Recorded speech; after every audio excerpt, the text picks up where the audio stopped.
Hello, everyone, and welcome to my presentation on supporting blind students in the music classroom. Before we begin, if you'd like to follow along with my presentation, feel free to scan the QR code or go to the link listed here. I have some YouTube videos and other things posted, so if you'd like to use those in your own teaching or view those at a later time, you can do so. Before we begin, I'd like to introduce myself. My name is Alex Stumbries, and I'm currently a high school teacher in Addison, Illinois. I teach orchestra, guitar, and jazz ensemble there. All right, so before we begin to talk specifically about students with visual impairments, we need to talk about the history of special education in the American public schools.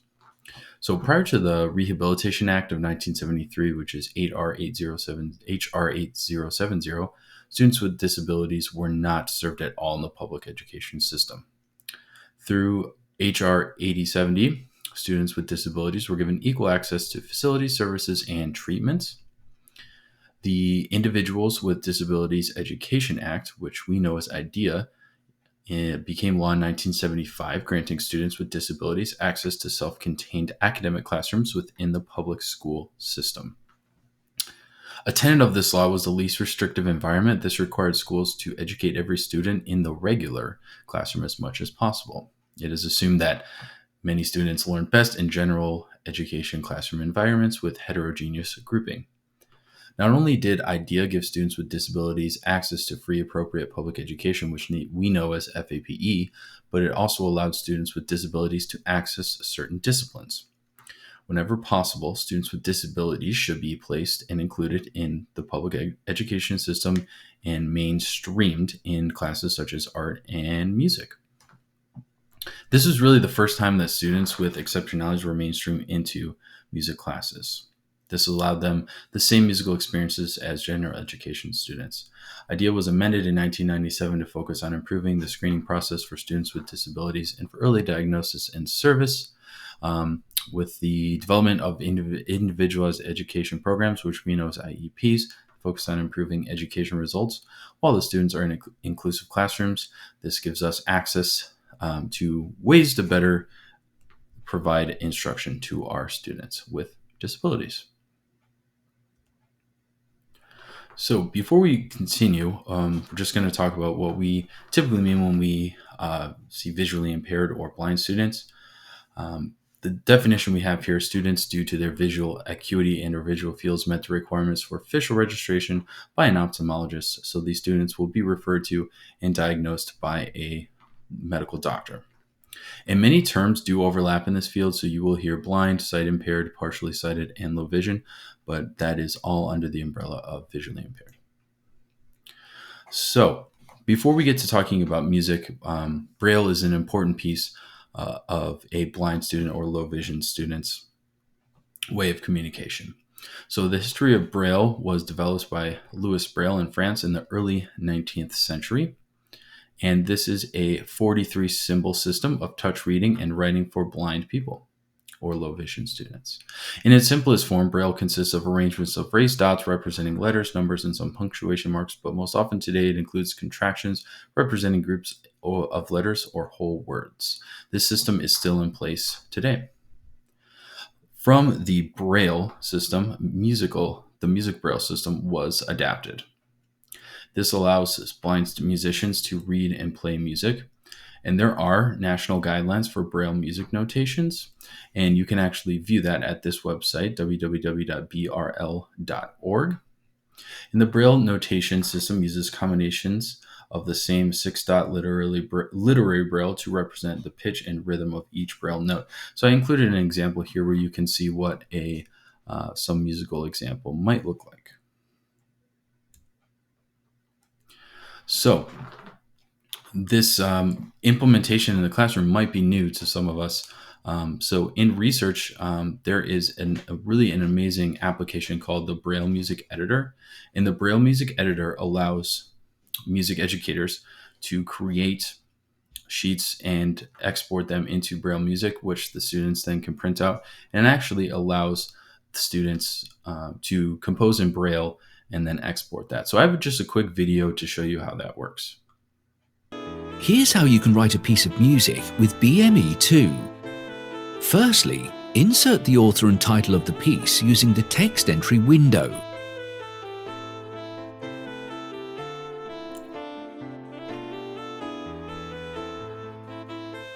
So not only is it used for notation, but you have the Secondly, titles here. insert the key. In our case, C#. So you can just kind of get a glimpse of how that might work. Because most of us as music educators are not trained in Braille music, so this is a way for you to give this to your students if they are Braille music readers. So it is really important to understand XML format, which we will talk about in the next slide, but that's on Finale and Sibelius.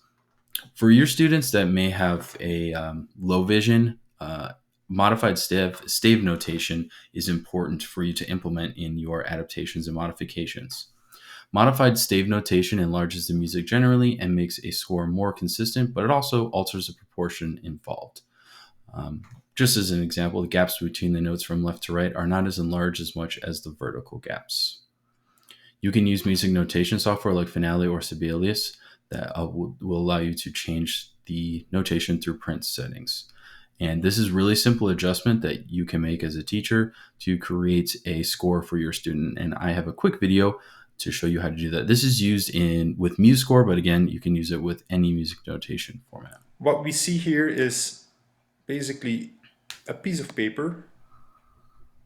And if we would print this, the first thing that you would notice is that it's way too small for visually impaired musicians. So what we want to change the overall font size of the score. For doing that, we go to Layout, Page Settings, and we have here a scaling factor, which is basically called space, and space is the distance between two staff lines. So we can bring this up, and while we do that, at the right we see the preview changing. If we apply this, then we see now that we have a page where those two lines are now nicely spread over the full page. So again, really easy for you to do that. Here's how. Next, some additional technology. This is exporting XML in Finale. Again, this is very easy. I'm going to show you how to export your Finale file to an XML. Now, I'm using Finale. That's my main notation software. This will also work. The same process is similar in Finale, Sibelius, MuseScore, whatever you're using. So if you are looking to export an XML file to allow for transcription into Braille using Braille Music 2021, it's actually very easy. So what you're going to do is you're going to go to File and Export, and then you're going to want to choose Music XML.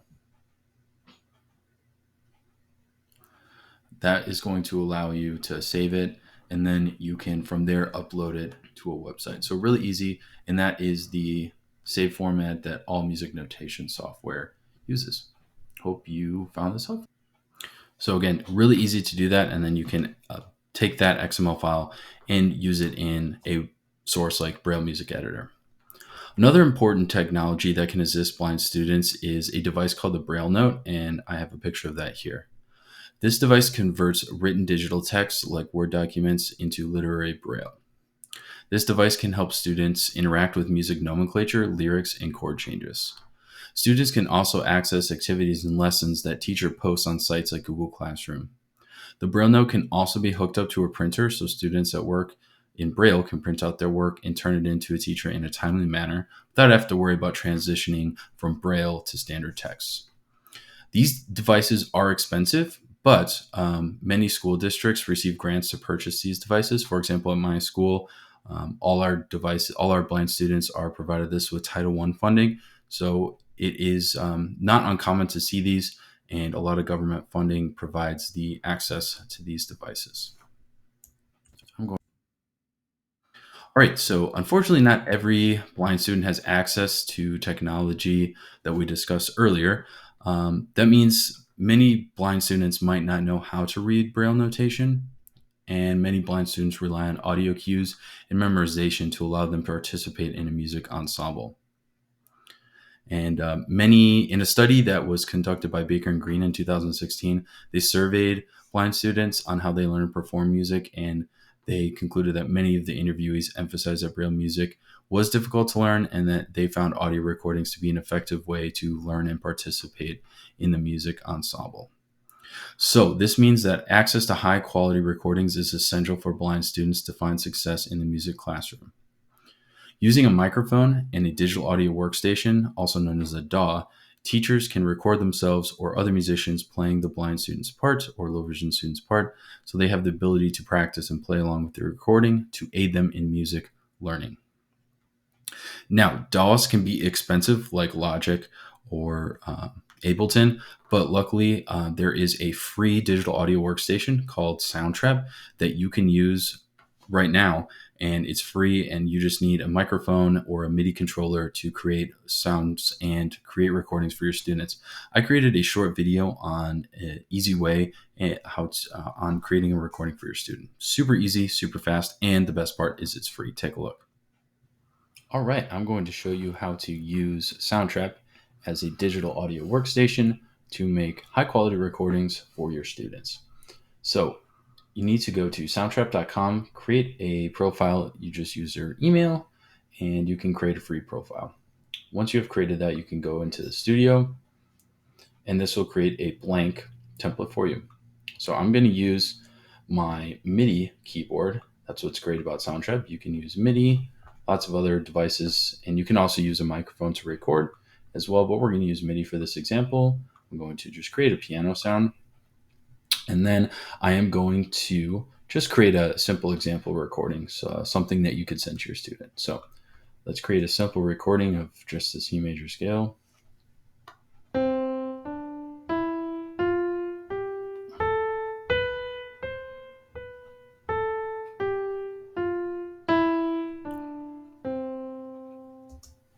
All right, so you can see there that it's populated in MIDI, and we can even listen back to it just to make sure that we're got the notes that we want.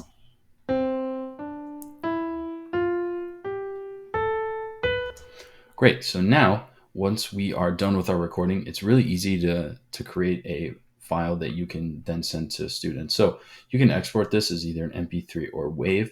Also, what's really cool about Soundtrap is you can collaborate with students or other teachers. So if they are in the Soundtrap ecosystem, you can invite them here and allow them to edit your work and edit each other's. So Soundtrap is a great way for those of you that do not have a digital audio station already, a free way for you to create high quality recordings for your students.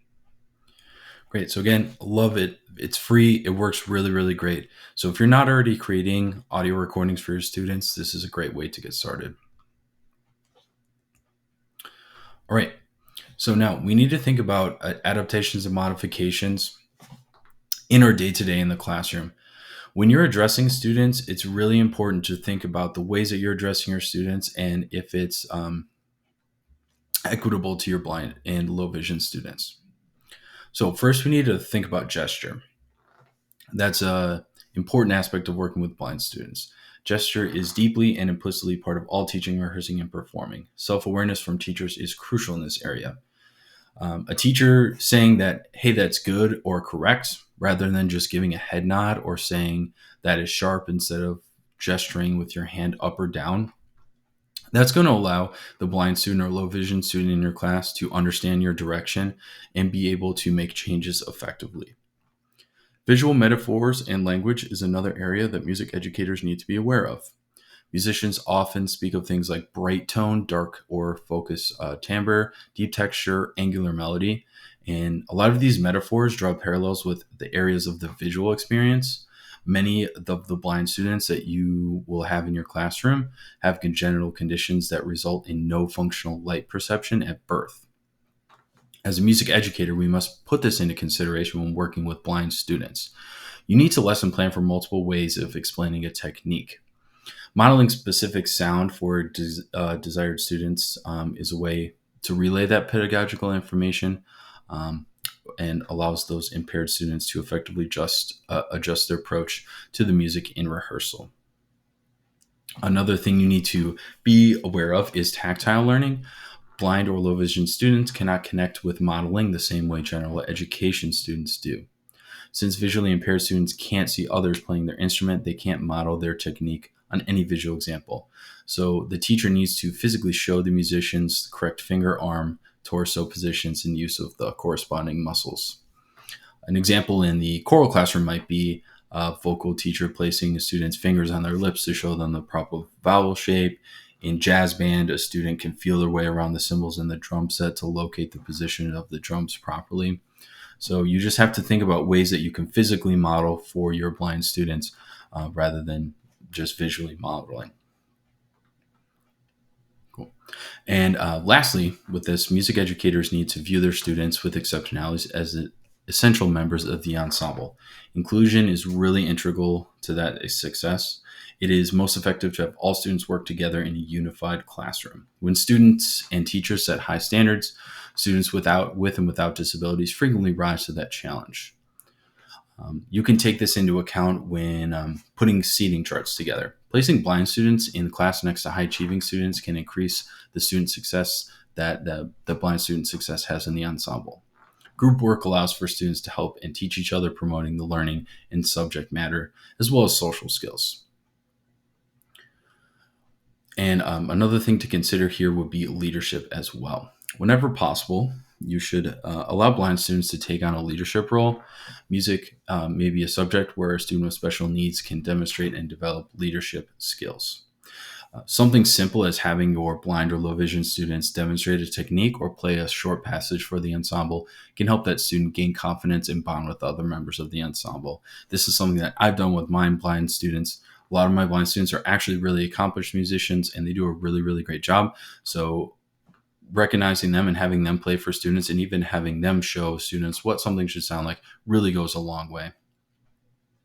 So I have a video here that's something we don't typically think of a medium for blind students, and that's the marching band.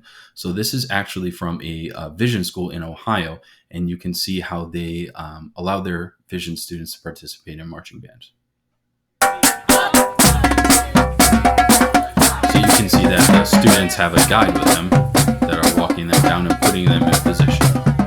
Again, all the students are playing and participating.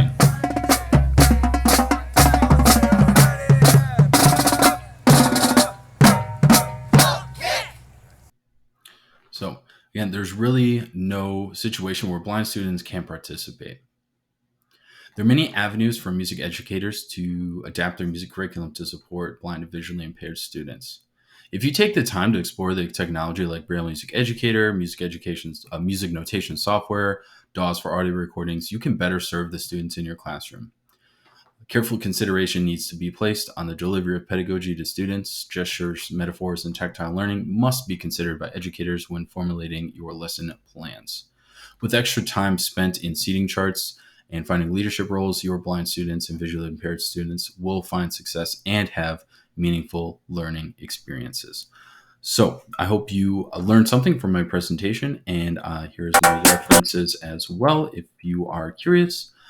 Please message me if you would like. My email is ajstombrace@bsu.edu. I'd be happy to have a discussion with you on any of these resources that I put in my project. Again, thank you so much for listening and have a great rest of your summer.